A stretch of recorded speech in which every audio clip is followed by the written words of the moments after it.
My darling, not everyone is meant to be exceptional. That's what my mother said to me one quiet Sunday morning. She didn't even look up from her coffee as she said it, just stirred 2 sugars into the mug, like it was something she said all the time. Maybe she did. Someone has to hold the ladder for the ones who shine, she added gently, like she was offering me comfort and not a cage. I was 19, newly commissioned. My uniform was still stiff with pride, still smelling faintly of starch and idealism. I had just come home on my first official leave chest, a little higher than usual, thinking naively maybe that my family would be proud. But pride was reserved in our house. It was measured, curated, and doled out like ration supplies. And most of it was already spoken for by my sister Clara. Clara was the golden girl. She followed the rules, met every benchmark, and wore success like a perfectly tailored jacket. West Point, airborne school strategy seminars in DC. You name it, she excelled. Her photos lined the hallway like relics in a shrine. My mother referred to her with reverence like Clara had written the family Bible. And me, I wasn't even a footnote. They never said I failed, not outright. But silence, when stretched over years, becomes sharper than any insult. That Thanksgiving, I came home after 7 months deployed abroad running logistics in an active combat zone, where people didn't even dare name the borders out loud. It was the kind of assignment you couldn't explain in polite dinner conversation. But I thought, maybe this time someone might at least ask how I was. No one did. They didn't even meet me at the airport. I called from baggage claim.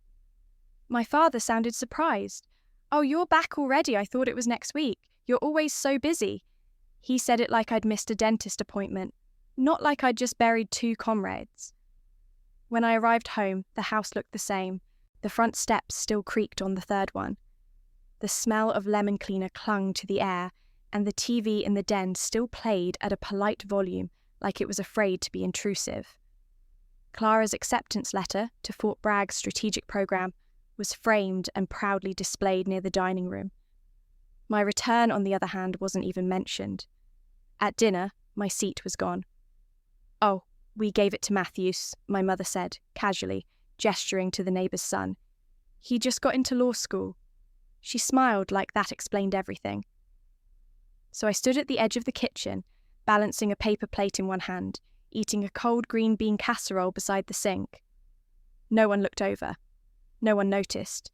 In the garage, my medals sat inside a cardboard box marked Ex-Mas, my C. Alongside broken string lights and my dad's old golf shoes were 3 campaign ribbons, a folded flag, and a commendation letter from a general no one in my family could pronounce. I hadn't brought them in. I hadn't bothered. The fridge was covered with magnets and announcements, birthdays, baby showers, Clara's feature in a local magazine. There was no mention of me. Not even the blurry photo I'd sent from Kandahar. I think what hurt the most was how normal it felt. Later that night, I lay in my old bed, the same floral wallpaper from when I was 12 still peeling at the edges. The shelf above my desk still held Clara's trophies, spelling bee debate track. My own name had been scratched into the wood of the headboard, half faded now. And for the first time, I asked myself a question I never had the courage to say aloud. What if they were right about me? What if leaving West Point meant I really had given up? What if the silence wasn't malice, but disappointment? The thought sat on my chest like a weight. I knew the truth. I hadn't left because I was weak. I had been pulled into something deeper, more covert, something that didn't come with ceremonies or public honours. But truth doesn't always matter in the spaces where family memory is built. They remembered I left. They never asked why. Clara never looked at me directly that weekend. When she did, it was like I was someone she used to know, like I'd aged in a way she couldn't relate to. I heard her laugh through the vents late that night, downstairs, wine glass clinking. Her laugh used to make me smile. Now, it made me ache. I walked out to the garage again, opened that box, held one medal in my hand for a long time. It didn't feel heavy, just forgotten. I traced my name on the folder, Captain Evelyn Ross, and whispered to no one I'm not chasing it anymore. But if I'm being honest, I didn't stop caring. I just stopped hoping. There's a difference between giving up and letting go. And back then, I hadn't learned how to do either. I left West Point under the cover of midnight. Not because I was expelled, not because I quit, but because someone in a quiet government office asked me without smiling, "Are you willing to disappear for a while?" That question wasn't rhetorical. I didn't get a graduation photo. No cap thrown, no sabre arches, no family beaming from the bleachers. Instead, I got a letter I wasn't allowed to keep a plane ticket with no destination printed on it, and a silence that would grow louder with every passing year. The program was called Chimera. At least that's what they told me it was called. We never saw it written down, never said it twice. You don't speak the names of ghosts aloud. I spent the next 4 years learning how to vanish. Not just physically, digitally, bureaucratically, emotionally. Every fingerprint of my existence was scrubbed, reassigned, rerouted. Meanwhile, Clara walked across a polished stage at West Point. She shook hands with generals. She posed for glossy photos, the kind that got framed and placed on mantles. Our parents hosted a party with streamers in army gold. I saw the pictures from an encrypted tablet in a hangar somewhere outside Al-Udeid. No one mentioned me. Not in the speeches, not in the family group chat. A cousin once asked my mother why I wasn't there. She said I'd moved on. She's doing admin work now. Nothing exciting. She said it like it was mercy. Like downplaying me made the truth less inconvenient. I used to send letters home. Not often, just enough to feel tethered. I had to mask the return addresses, forward them through military reroutes. I'd tuck little things inside pressed flowers from a Syrian mountainside, a drawing from a girl we'd evacuated, in silence a photo of my boots in the sand. They never responded.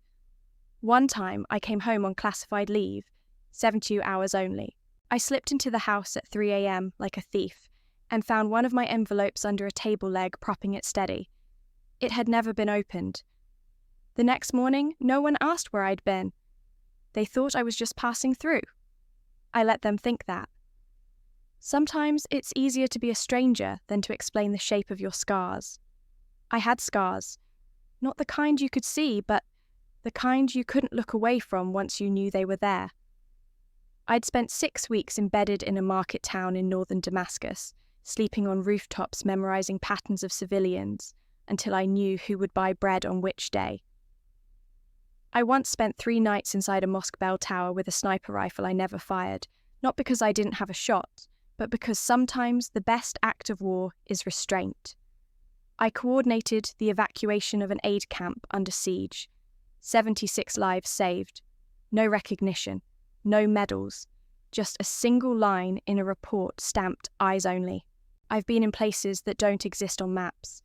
I've made choices that don't exist in memory. Clara had a room full of awards. I had a mind full of ghosts. Once during a blackout op in Libya, I wrote a message on the back of a matchbox and slipped it into a soldier's pocket before he was extracted. "You're not alone. We see you." I don't know if he ever read it, but I think deep down I wrote it for myself. You start to question your own existence when you become a shadow.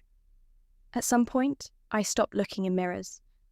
My reflection felt like a rumour. I remember once being mistaken for someone else at a funeral. A colonel's wife turned to me and whispered, "Oh, I didn't know Clara had a twin." I didn't correct her. That night, I sat in my motel room, lights off, shoes still on, staring at the ceiling and thinking, how do you grieve the version of yourself no one ever met? That was the paradox. I didn't leave to escape. I left because I believed in something bigger, something worth hiding for. But over time, that belief began to feel like a faded uniform stuffed in a drawer, still mine but no longer worn. They used to tell us in Chimera, Your greatest success will be your silence. I lived that truth. I bled for it. But silence, after enough years, starts to rot. Sometimes I'd watch videos Clara posted motivational talks, leadership summits. She had the same posture I used to have, same clipped speech patterns, same fire. But hers got celebrated. Mine got buried. And it wasn't jealousy, it was mourning. Mourning the version of myself that never got to come home. I thought about writing a memoir once. Then I remembered I'd need clearance just to write the title. So I wrote nothing. I spoke nothing. I let them believe whatever was easiest to swallow. Until one day someone called me Mum in a briefing room, and the room went still. Until one day a commander saluted me in front of my sister. Until one day I realised ghosts don't stay quiet forever, and some truths refuse to remain unspoken. The invitation came by voicemail. Not from Clara, of course not, but from my mother in that clipped tone she reserved for dental appointments and HOA meetings. Clara's promotion ceremony is next month. It's at the base. You should come. Don't wear anything weird. No, we'd love to see you. No, how are you? Just don't embarrass us. I almost deleted the message. Almost. But something inside me, something tired of being silent, pressed, save instead. I packed the night before the drive. 2 outfits, a soft grey blouse with slacks neutral, forgettable, and my dress uniform still sharp in its crease, still whispering of a woman I wasn't sure I remembered. I hadn't worn it in years. Not since Germany. Not since that last classified debrief where I was thanked behind 2-way glass and sent back into the shadows. I folded it carefully. Not because I planned to wear it, but because ghosts deserve dignity too. The drive back to Fort Carolina was quiet. Just me, the sound of tyres on asphalt, and a playlist that shuffled between instrumental strings and static. I didn't sing along, didn't think, just followed the route muscle memory had mapped long ago. When I arrived, nothing had changed. Same pale shutters, same flag flapping proudly by the porch. The swing still creaked when the wind caught it. But the air knew. I stepped inside without knocking. My mother was setting out place cards on the dining table, like she was hosting a wedding, not a military recognition. She didn't look up. Go change your shirt, she said. You and Clara will sit next to each other. But please don't interrupt her speech. No hug, no how have you been, just logistics. I stared at her back for a moment, her hair still pinned the same way she wore it at Clara's graduation, her posture straight as ever. I wanted to say something, anything. Instead, I went upstairs. My childhood room hadn't aged. Same peeling wallpaper, same trophies, Clara's, not mine. The twin bed still had the dent where I used to curl up after long days of trying too hard to be noticed. I changed into the soft blouse. Not the uniform. Not yet. Dinner was a quiet disaster. The house filled with familiar faces who'd aged in places I hadn't seen. Officers from my father's post-church friends, neighbours. Clara floated through them like a debutante in dress blues. Her bars gleamed, her hair was perfect. She kissed cheeks, told polite jokes, shook hands. She looked like a cover of Military Monthly. When she reached me, she paused for a second too long. "This is my sister," she said, smiling. "She used to be in the military for a bit. Now she works in admin, I think." There was a laugh. Light, polite. The kind of laugh that cuts deeper because no one thinks it's cruel. A cousin leaned in. "VA office?" he asked. "Well, better than nothing, right?" I didn't flinch. Didn't bite. Didn't even blink. I smiled just wide enough to let the conversation die. There's a kind of power in silence, especially when your truth is too classified to share. At the table, there was no seat for me again. They pulled up a folding chair, stuck a napkin under one leg to balance it. I sat next to the window. A draft kissed my ankles. No one asked about my work. No one asked about anything. At one point, a little niece, someone's daughter, tugged on my sleeve. "Did you ever shoot a real gun?" she asked, eyes round as saucers. I crouched down, met her gaze. "No," I said gently, "but I once helped 76 people get out of a place that wanted them gone." She blinked, then ran off to play. And I sat back in my borrowed seat, watching the lights glint off Clara's medals. Then the speeches began. Clara stood at the front of the room like she'd been born for it. Her voice carried. Her posture is perfect. She spoke about service loyalty, about sacrifice. And then, with a soft smile and a sip of wine, she added, "Sometimes you have to walk away from things to realise you were wrong. That's okay. We learn, we grow, we get better." There was a pause. Just long enough. The kind meant to land. The room didn't react, but I felt the heat bloom behind my ears. I didn't say a word. I stared at the centerpiece, a bowl of floating candles, watched the wax melt. I could have said 1,000 things, but I said nothing, because when you've spent your life in the shadows, sometimes silence is the sharpest weapon you have. And that night, I let it cut. The room settled into awkward applause as Clara wrapped up her speech, smiling. Gracious, completely unaware she had just delivered a perfectly wrapped insult in the name of growth. And then it happened. The double doors at the back of the hall creaked open, not loud, but with a weight that somehow silenced every glass, every whisper, every half-hearted cheer. General Hammond stepped into the room. Time didn't stop, but it did hesitate. He wore full-dress blues, no introduction, no aide at his side, just presence, sharp as steel, still as a mountain. His medals didn't glitter, they declared. He didn't look for anyone. He already knew who he came for. He walked down the centre aisle like it belonged to him.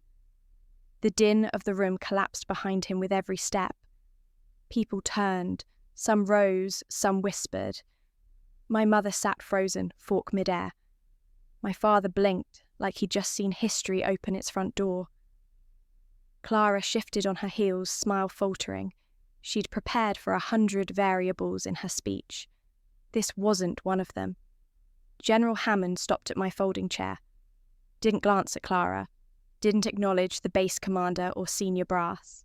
He looked straight at me. "Ma'am," he said, voice firm and reverent. General Ross. "It's an honour," he saluted. The room stilled as if the very oxygen had been sucked out. A crystal glass fell off a table in the back and shattered, but no one turned to look. I stood, slowly, not to prove anything, not to flaunt, but because respect, true respect, demands you meet it eye to eye. I returned the salute crisp. "Sir," I replied, "thank you for coming." He extended his hand. I took it. And in that moment, I felt every silence that had tried to erase me begin to crumble. His next words were soft but deliberate. They said, "You might be here. I figured if you were, I owed you a public thank you." Behind us, whispers fractured the room. "Wait, General. Ross, is the Evelyn Ross? She's..." "Chimera," someone near the punch bowl murmured. "She coordinated carball extraction." Another voice, older, cracked like dry paper. "She's the reason the Bravo team made it out alive." I kept my eyes on Hammond, but I felt the weight shift. Not in power, in presence. For the first time in years, I was seen. Not as Clara's sister, not as a dropout, but as what I had become quietly, painfully, completely. Clara tried to recover. She stepped forward, plastered smile tightening. "I didn't realise you two had worked together," she said. Her voice held no malice, only panic. General Hammond turned to her. Cool, respectful, measured like a man used to defuse explosives. "We don't work with General Ross," he said. "We work because of her." Then he nodded once more to me, not the room, and turned to leave. As the door closed behind him, it didn't sound like an exit. It sounded like a reckoning. No one moved. The silence that followed wasn't hollow. It was full, too full, stuffed with all the assumptions they'd made, all the labels they'd stuck to me like name tags on cheap conference lanyards. My mother looked at me as if seeing a stranger. My father reached for his water and spilled it slightly. Clara just stood there, lips parted, trying to smile through something that was no longer in her control. Someone coughed. A wine glass clinked. And then finally, breath returned to the room. But it didn't rush. It staggered. I looked around, not with pride, not with vindication, but with something quieter, sadder. They didn't cheer. They didn't clap. They didn't apologize. They just didn't know what to say. And that was heavier than any war I'd ever carried. I sat down again.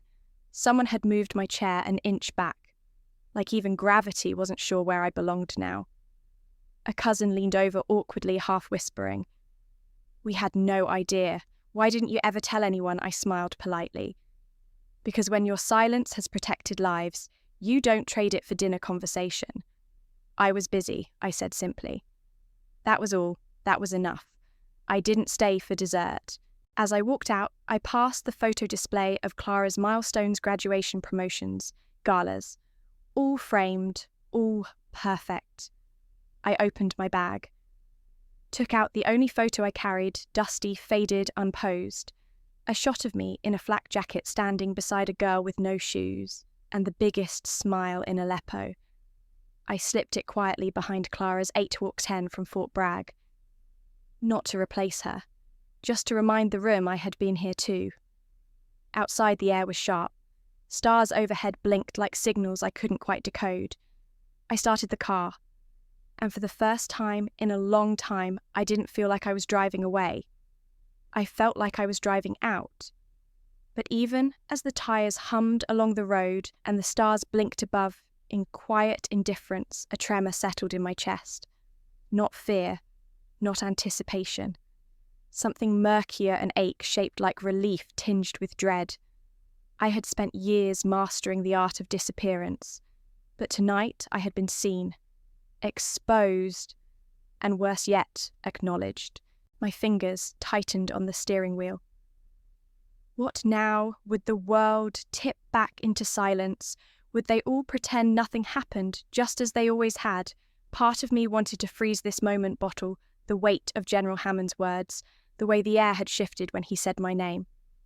But another part, the part that had survived nights in desert compounds and rooftops in Damascus, whispered, "Be careful. Recognition doesn't mean redemption." Still, something in me had changed, not loudly, but irreversibly. When I got back to my hotel room, the light on the bedside phone was blinking. A message. I hadn't ordered room service. No wake-up call. Just a plain manila envelope had been slid halfway under the door. No name, no logo, no handwriting. I stared at it for a long moment. Something about the crease down the centre felt familiar. Not in the way you recognise a friend's handwriting, more like you recognise the silhouette of a storm. I picked it up cautiously, like it might burn. Inside, one sheet. A scan of an email. No header, no sender, no date. Just the body of the message. But I didn't need metadata. I knew this document. I'd read it 3 years ago in a debriefing room deep under Ramstein, after an op in Libya went sideways. It had triggered a full internal review. Temporarily suspended my clearance. Cost lives. At the time, they told me it came from an anonymous whistleblower, someone accusing me of compromising a chain of command and leaking intel to local contacts. I had fought the allegation with everything I had. It almost broke me. And now, here it was.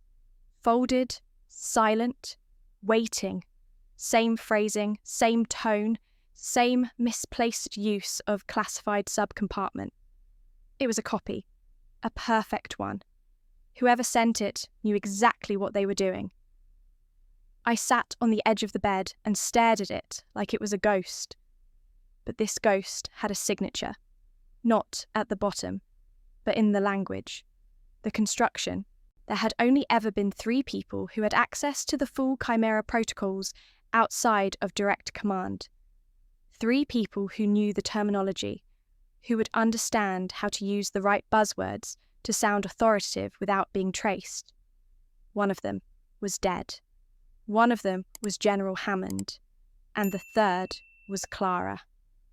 I reread it again, and again. Each sentence pressed into my chest like a hand pushing me underwater. I remembered the way Clara once looked at me when I came home from Syria. How she said that kind of work changes people, not with concern, with accusation. The scan blurred in my hand as the weight of betrayal took form. My sister had done this. There was no other explanation. The whistleblower wasn't anonymous. It was personal. It always had been. She had taken my silence and weaponized it, turned my invisibility into an alibi. The envelope slipped from my fingers to the floor landing with a softness that felt mocking, like a whisper that cut deeper than a scream. I stared at it, lying there yellow against the dull carpet, its contents spilled like a secret I wasn't supposed to know. My breath slowed heavy and deliberate, as if my body was trying to delay what my heart already understood. The air in the room thickened. It smelled faintly of stale linen and printer toner, and yet all I could focus on was the sudden chill in my spine. My hands trembled not from fear, but from the weight of everything that moment confirmed. It wasn't just a betrayal, it was an execution, signed not in ink, but in silence. And the person who sent it knew exactly where to stab. I looked at it splayed open like a wound, and for the first time in years, I felt something in me snap into place. Not rage, not revenge, clarity. The kind that feels like ice settling into the marrow. The kind that doesn't scream, it sharpens. I stood up, went to the desk, pulled out hotel stationery, and I began to write. Not a memoir, not a complaint, just a statement, of fact, of record, of everything she had tried to erase. I wasn't hiding anymore, not from her, not from them, not from myself. But my hand shook, and the words came slower than I wanted them to, because this wasn't just a document, it was a reckoning. For every year spent invisible, for every letter unread, for every folded flag that meant nothing to the people who were supposed to care. I wrote through the night, refused sleep, let the ache in my wrist remind me I was still here. At one point, I got up and walked to the window, looked out at the parking lot, the lonely sodium lights casting long shadows over idle cars.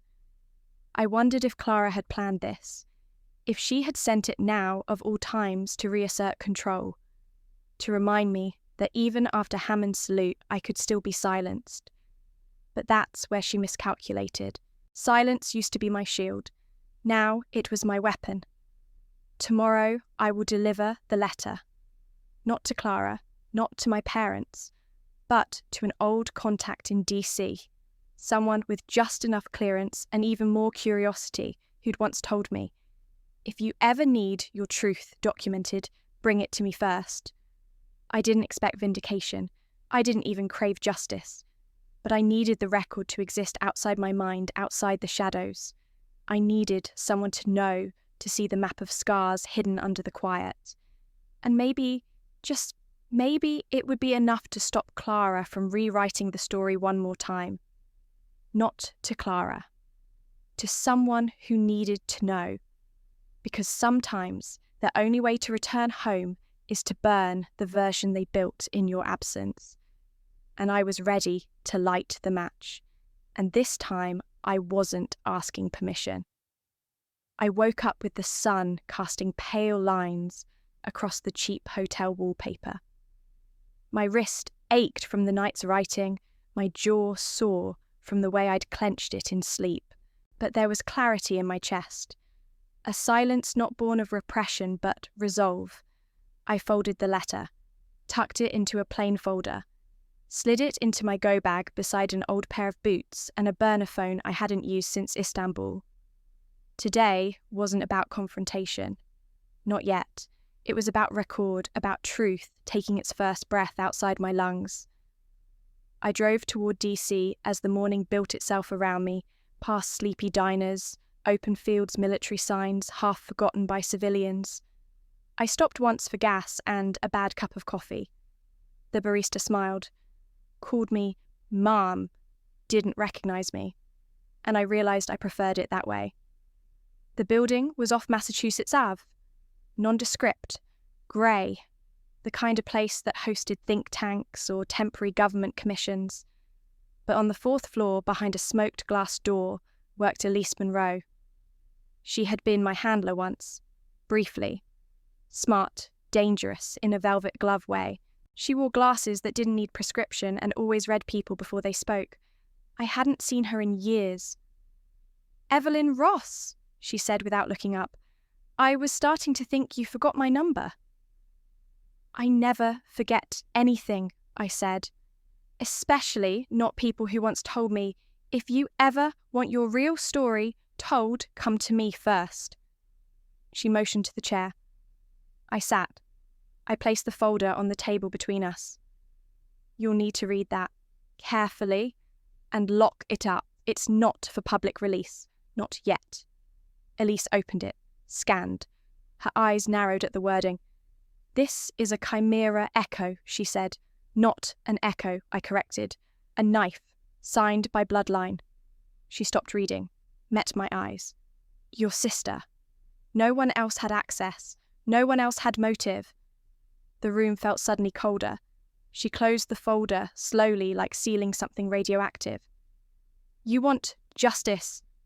I want to record. I want it not to vanish the way I did." She nodded. "And if it goes higher, if someone still wants you silent, then they can try. But I'm not the girl who disappeared. I'm the woman who came back." Elise slid the folder into a secure case, clicked it shut. "It'll be seen, logged, protected, not erased. I promise you that." It should have felt like relief. But when I stepped back into the hallway, I realized vindication doesn't feel like a parade. It feels like gravity lifting a little. I drove back without music, just the sound of the road and my breath. When I got to the house, Clara's car was there. Of course it was. She was sitting on the porch, hair too neat, coffee in hand, like it was a prop in a scene she was rehearsing. "You've been busy," she said without looking up. "So have you," I replied. She finally glanced at me. "You weren't supposed to win." There it was. Not anger, not shame, just resignation. Like she'd spent years constructing a world where she was the sun and I, at best, a dim reflection.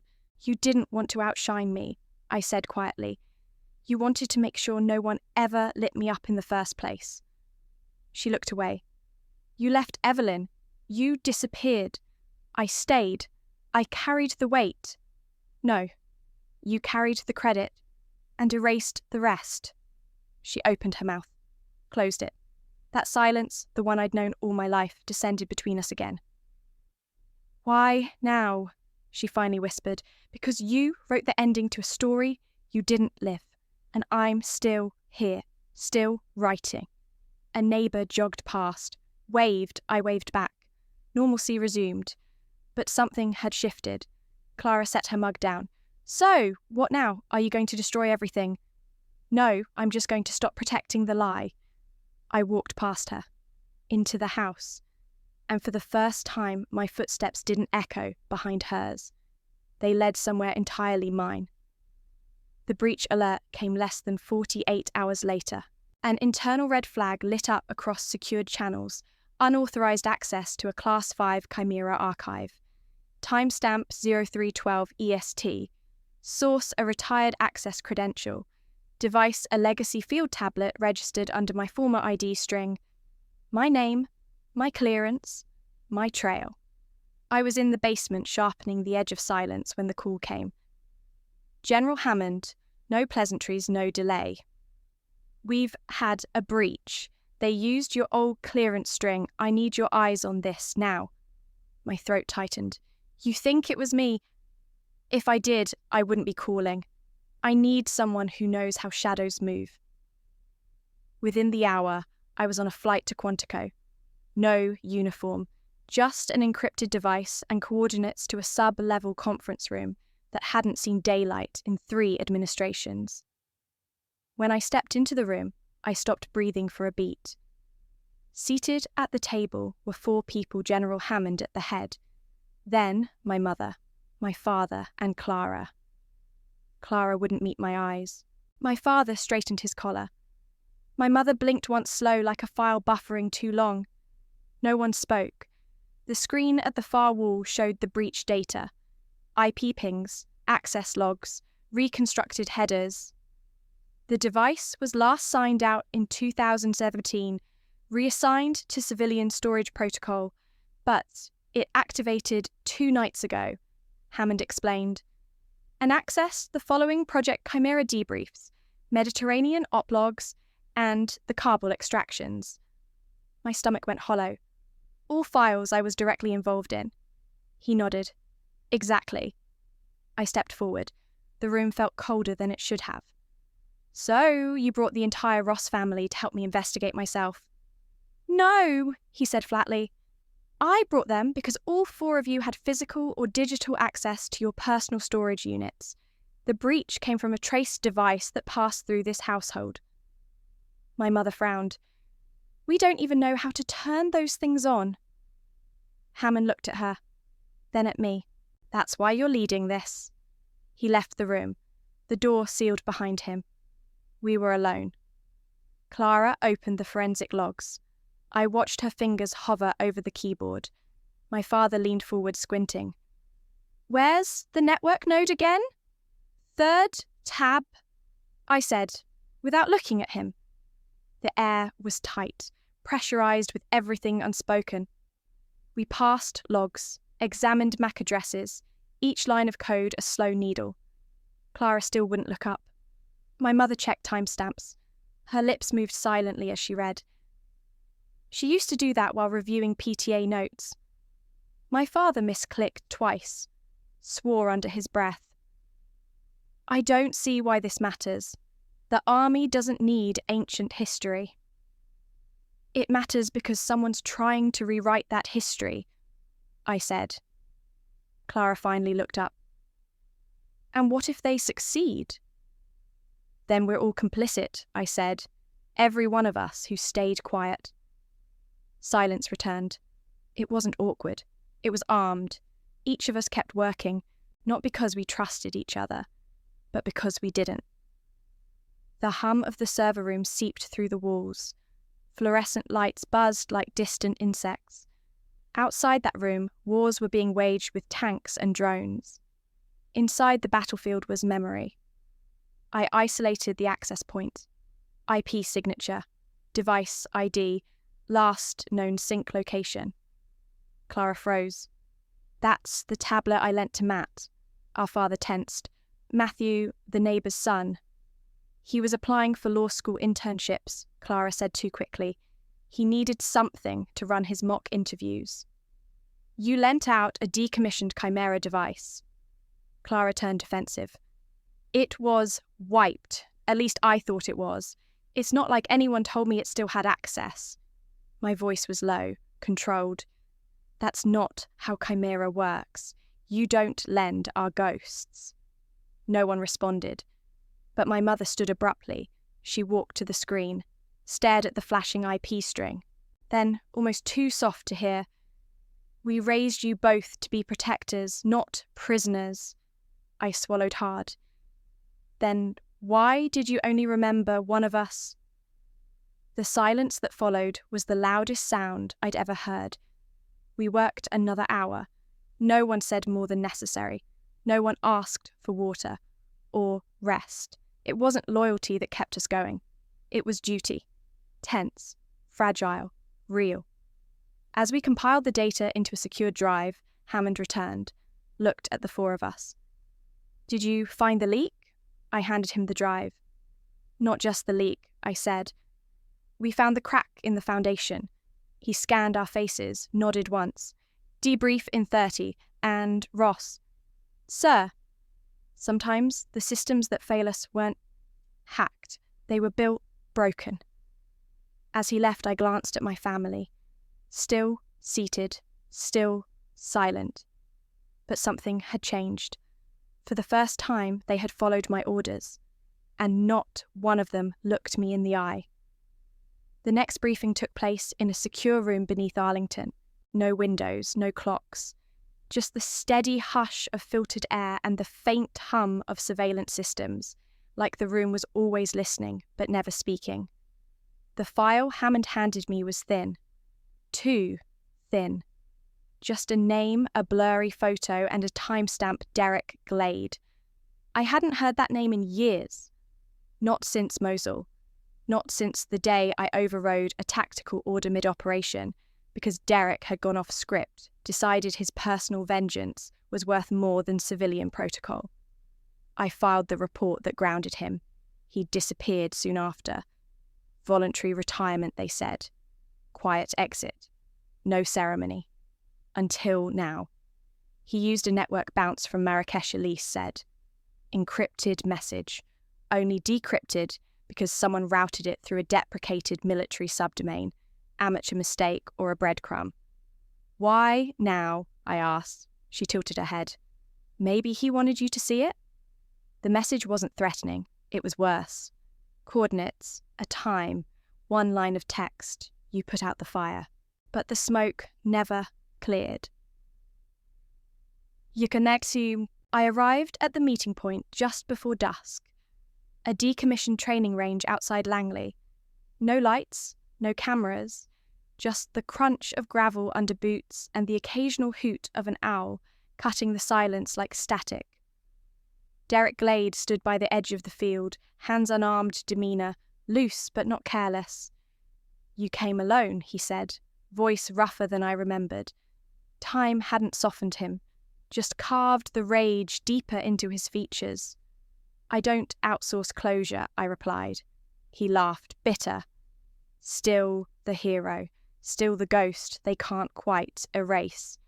You triggered a Chimera alert using my clearance code. That's not closure. That's a provocation. He shrugged. I lit the match. Sure, but the kindling? The fuel? That wasn't me? You used my sister? No, I just showed her the box of matches. She struck it herself. Silence stretched, heavy, purposeful. You knew what she'd do, I said. I guessed he corrected. But I wasn't wrong. That family of yours so desperate to protect its illusion, they'll burn down anything that doesn't fit the frame. I didn't move, didn't blink.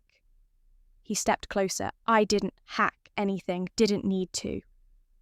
Your mother? She left her storage badge and a holiday card.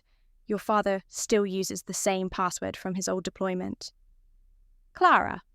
He smirked. She wanted to be you so badly she kept your ghost alive longer than you did. And you just watched, I pointed. That's all. I didn't invent the fire. I just showed them the smoke.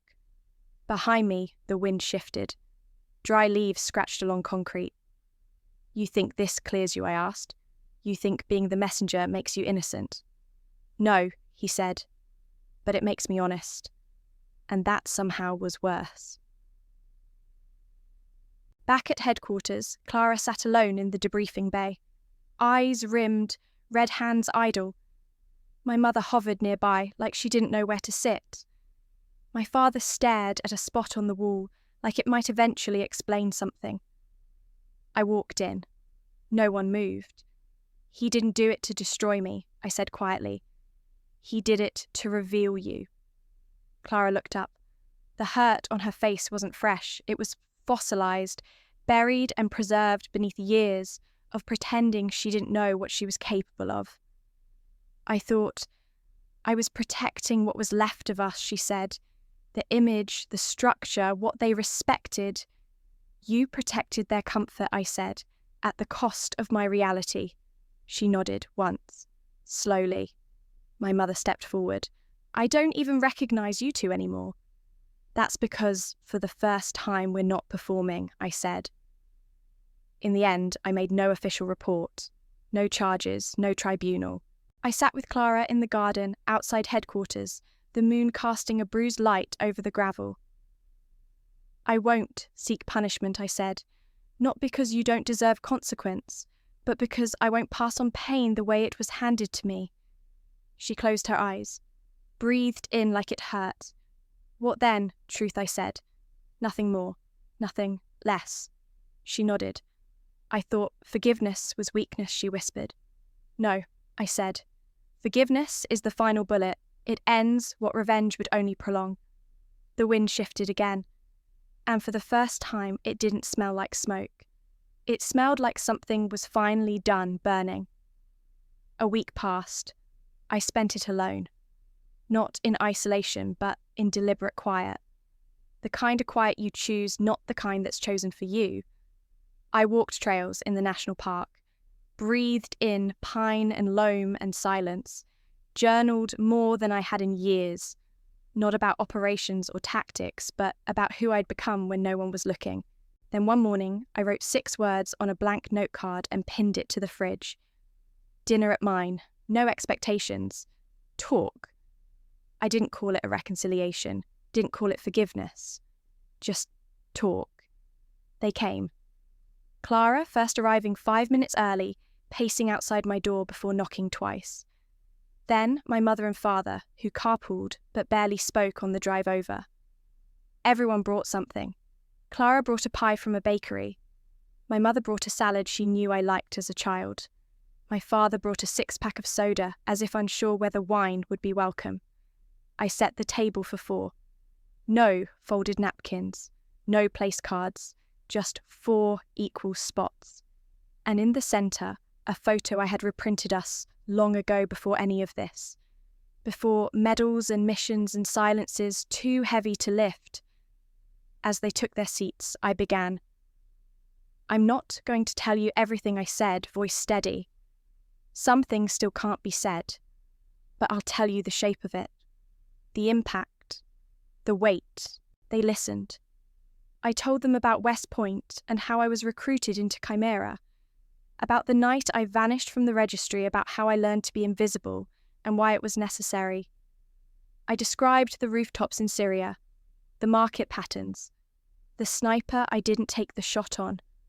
I told them about the envelope under the table leg, about the photo in my bag, about the medal that never felt heavy, only forgotten. I didn't cry, but my voice cracked when I described the girl in Aleppo with no shoes and the widest smile I'd ever seen. I never stopped serving, I said. You just stopped looking. Clara looked down. My father's jaw clenched. My mother held her fork without lifting it. Then Clara reached into her bag and handed me a picture frame. It was the same one from the family hallway, the one that used to hold the cropped photo, cutting me out to focus on her habar pins, sharp, her smile polished. Now it was different. 4 people stood in frame. Me, Clara, Mom and Dad. No one edited, no one reduced. It took me too long, Clara whispered, to admit I wanted you erased. Because I didn't know how to share the spotlight. My mother blinked. We thought we were protecting you from failure, from comparison. You weren't, I said gently. You were protecting yourselves from the discomfort of not knowing how to be proud of more than one kind of success. My father's voice broke. We didn't listen, Evelyn. But tonight, you speak, and we hear. It wasn't applause. It wasn't a standing ovation. It was silence. But this time, it was the right kind. I passed around photos, grainy prints from missions they'd never heard of. Clara's hand trembled as she held one of me in uniform beside a sandbag wall. My mother stared at the drawing from the refugee girl. My father, slow and deliberate, touched the edge of a commendation letter stamped confidential. For the first time, they leaned in. Really leaned in. I didn't need them to fix anything, just to witness it. After dessert, we sat with coffee. The night stretched. No one checked their watch. Clara asked questions, real ones. My mother apologized not with words, but by clearing the plates and returning with my favorite tea. My father sat across from me. Quiet, then finally said, "This time you tell it, and we'll really listen." That sentence, the one thing I had wanted since 19, landed not with a thud, but a quiet settling. The photo frame stayed on the table. Whole. At the door before they left, Clara paused. "I don't know how to undo what I did," she said. "You can't," I replied, "but you can choose what you do next." She nodded. "I'll tell them the truth, about you, about everything." I smiled, small and real. "No need to shout it," I said. "Just don't hide it." They left, and the house was quiet again. But now it didn't feel empty. It felt full. Like truth had finally pulled up a chair and stayed a while. I looked at the photo. I whispered to it. I told the story I owed myself. And this time, there was no one left to doubt it. That photo on my table, me, Clara, Mom and Dad, wasn't edited this time. I looked at it and whispered to the ghost of who I had been. I told the story I owed myself. And this time, there was no one left to doubt it. I didn't know what I expected after the dinner. Maybe more silence. Maybe guilt wrapped in politeness. But what came was different. Softer. Quieter. A kind of presence that doesn't demand to be noticed. It simply stays. The next morning, Clara sent a message. Just one line. "Can we walk sometime?" No agenda. I stared at the text for a while, then typed back, "Tomorrow." Sunrise. We met on the trail behind the old reservoir. It was the same path we used to take as kids racing sticks downstream, never knowing we'd one day drift apart like them. Now, we walked side by side, older, quieter, not quite sure how to begin. But sometimes presence says what words can't. Halfway through, Clara handed me something. A flash drive. "This is everything," she said. "All my memos, emails, the edits I made to your reports, the ones I told myself were harmless." I held it. Not with anger, with awareness. "Why now? Because you told your story," she said, "and now it's time I stop hiding from mine." We didn't hug. That wasn't our language, but when we turned back toward the trailhead, she matched her pace to mine. For the first time in years. Back home, I placed the drive in a drawer. I didn't open it yet. Healing doesn't come from proof, it comes from the choice to no longer need it. The next weeks were quiet. No headlines, no debriefs, just little shifts. A photo frame was added. A voicemail from my father asking about a book I once mentioned. My mother sent an old recipe in her handwriting. Each act is small, but real. At the VA center, where I sometimes spoke to younger veterans, I shared my story in pieces. Not all at once. Just enough to offer them what I had once needed: recognition without explanation. At the end of one session, a young cadet stayed behind, nervous, maybe 23.